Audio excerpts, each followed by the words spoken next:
Germán, ayer se vio momentos muy complejos en la cárcel de Puente Alto. Sí, momentos tensos en la cárcel de Puente Alto luego de que se confirmara que un interno tiene COVID-19. El día jueves se le practicaron exámenes a 3 internos y uno de ellos arrojó positivo. Se le comunicó a la población penal durante el domingo y los reos intentaron realizar una especie de motín.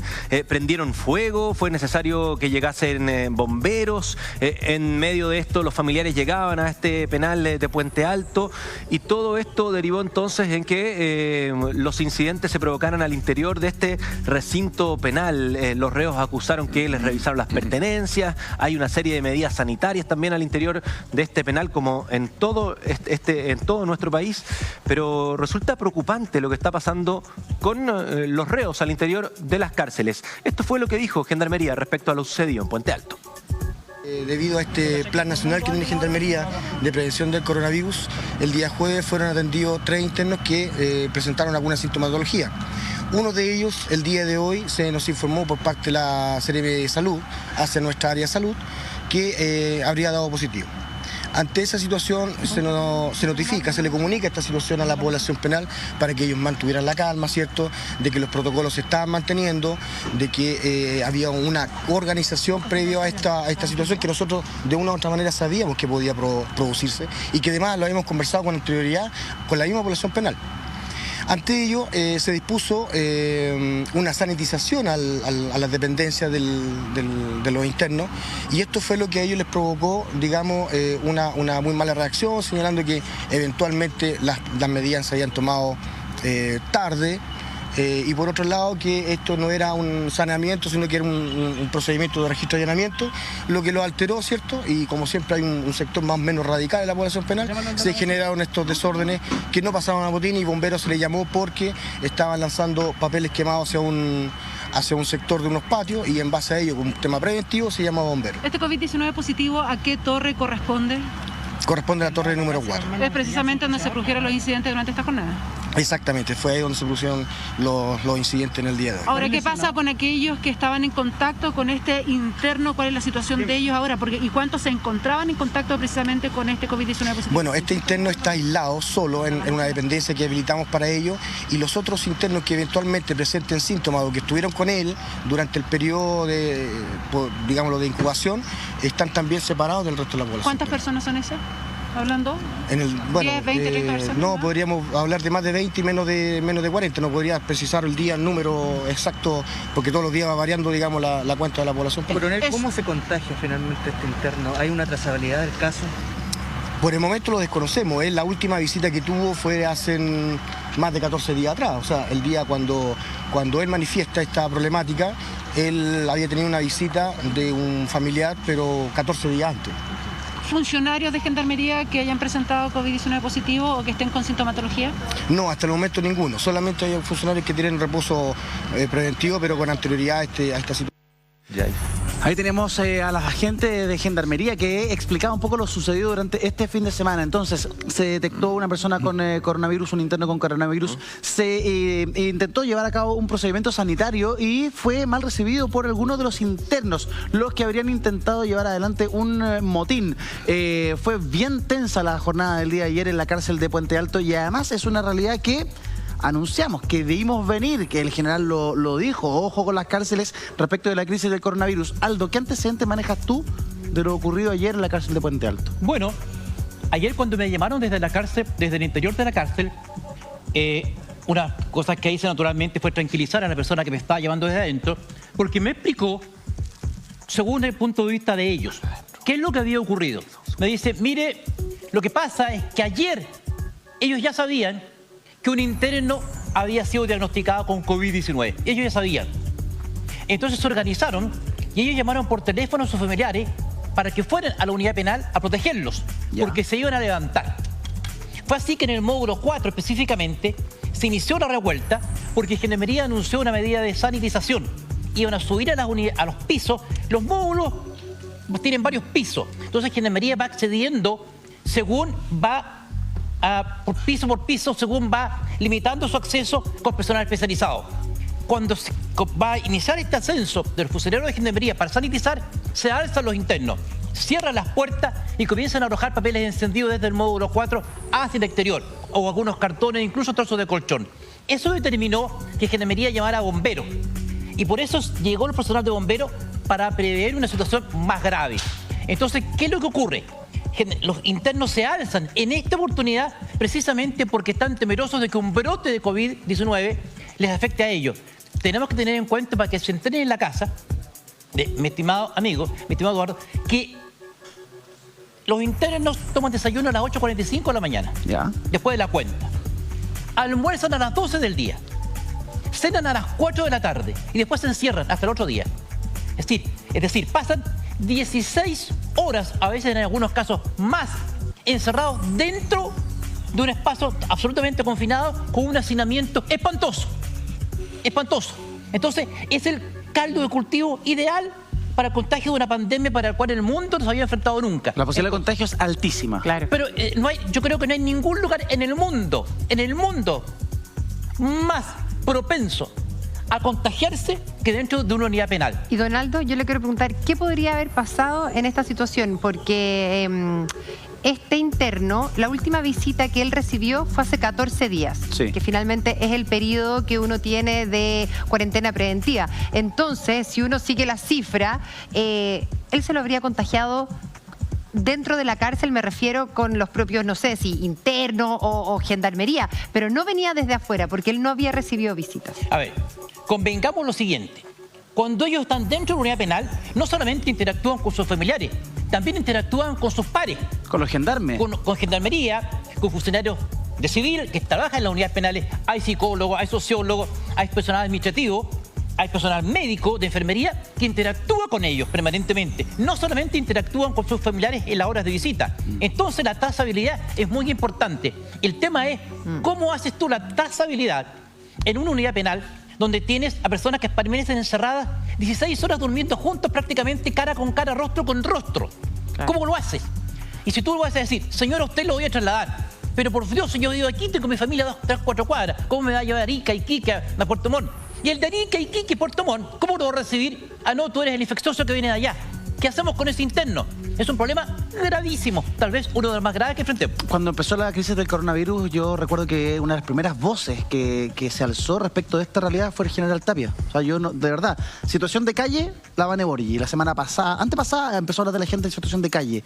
El general Tapia, respecto a la gente en la cárcel.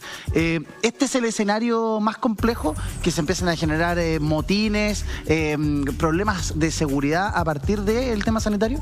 Mira, hay que mirar la realidad de lo que está ocurriendo en el mundo, lo que pasó en Italia con la cárcel de Modena, lo que pasó en Brasil con la fuga de más de 1.300 reos.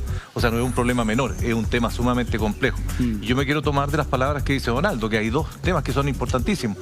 El encierro y el hacinamiento son los dos elementos gravitantes en esto. El encierro porque el reo no tiene capacidad de reaccionar ni de tomar otra determinación. Y el hacinamiento porque no existe capacidad de movimiento o espacio físico. Y miren ustedes, la población del subsistema cerrado son alrededor de 49.000 reos, 49.000, y la población penal en total son 146.000 y tanto y fracción. Ahora, si nosotros vemos el hacinamiento, el CDP de Sur tenía a fines de diciembre, siendo de una capacidad de 2.300, tenía 4.900. Estamos hablando del doble. Esa es la penitenciaría. Claro, estamos hablando de una sobrepoblación extremadamente alta. Entonces, cuando se dice de que vamos a aislar a la población penal, claro, podremos aislar a 1, a 2, a 3, pero no a 500 ni a 100. Y eso trae un problema. Ahora, entonces, ¿qué solución tiene esto? Claro. ¿Cómo se soluciona? Porque no se van a hacer más cárceles, no tienen dónde llevarlos. Entonces, ¿cómo enfrentamos el problema si está pasando hoy día mismo? Hay dos líneas de acción acá. Una, la línea de acción que tomó Gendarmería, que ha sido bastante proactiva en tomar medidas dentro de su capacidad operativa, que son pocas porque tienen pocos recursos.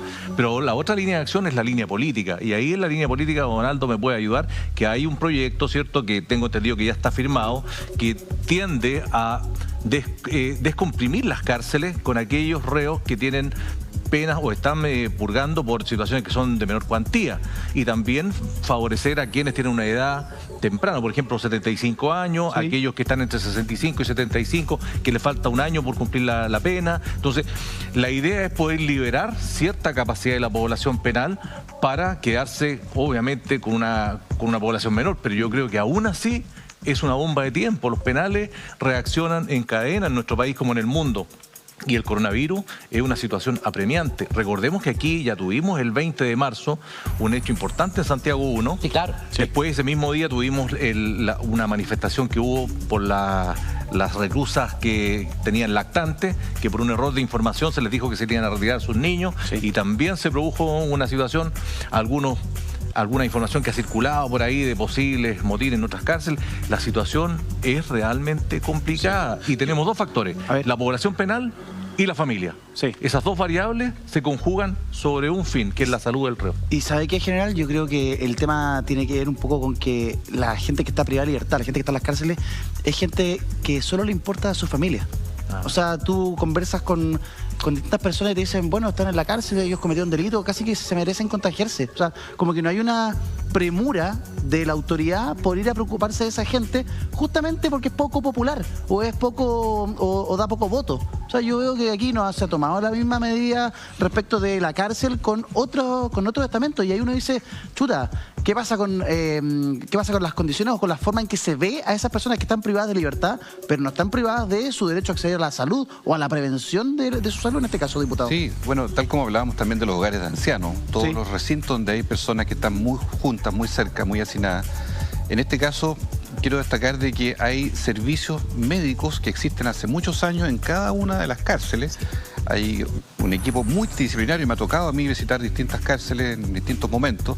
Entonces creo que pese a la precariedad en que tienen los recintos en general, que además conviven con los gendarmes todo el día, Sí. hay una relación también entre ellos, el personal, yo creo que hay que reforzar el control sistemático ante la sintomatología que pudiera iniciarse eventualmente en algún caso. Y para situaciones como esta, podría, lo dejo en condicional, ser útil el famoso test rápido.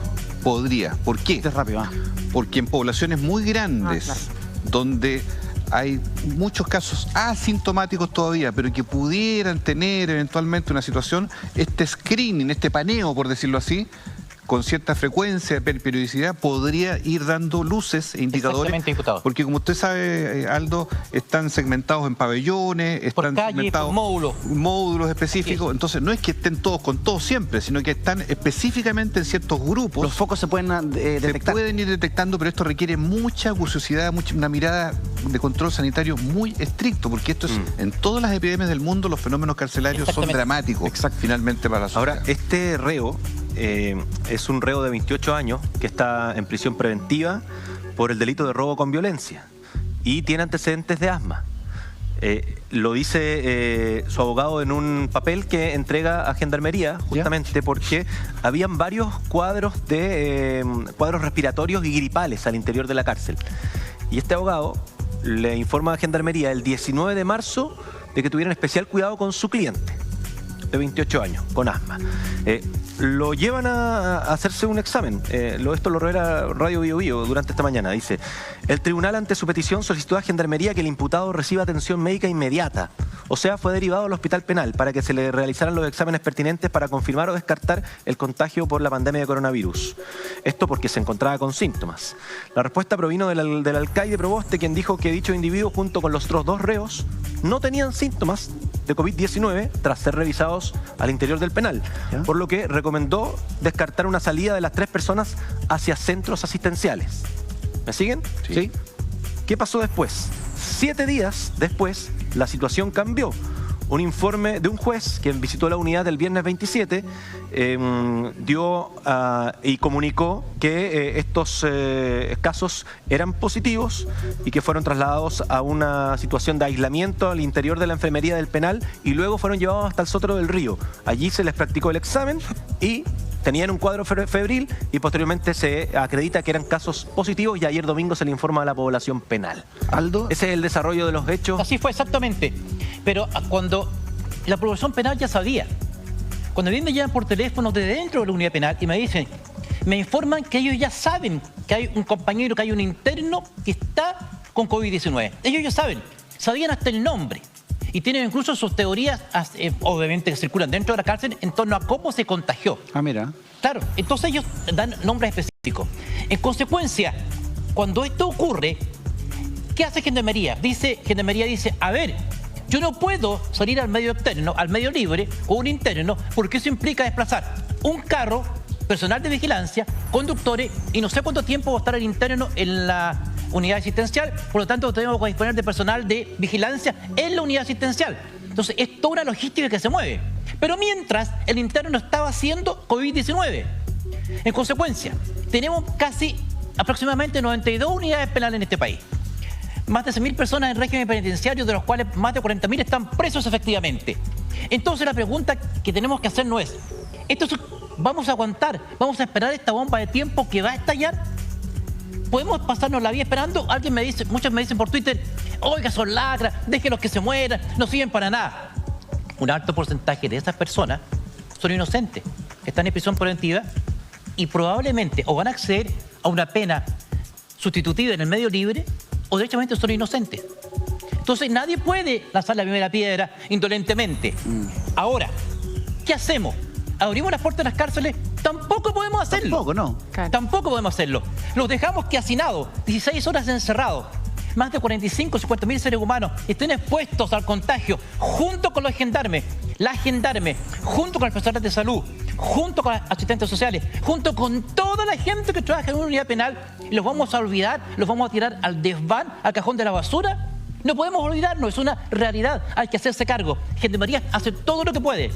Los gendarmes son verdaderos apóstoles en este país con un sordo miserable. Entonces, es el momento ahora de preocuparnos. Pero, después va a ser tarde.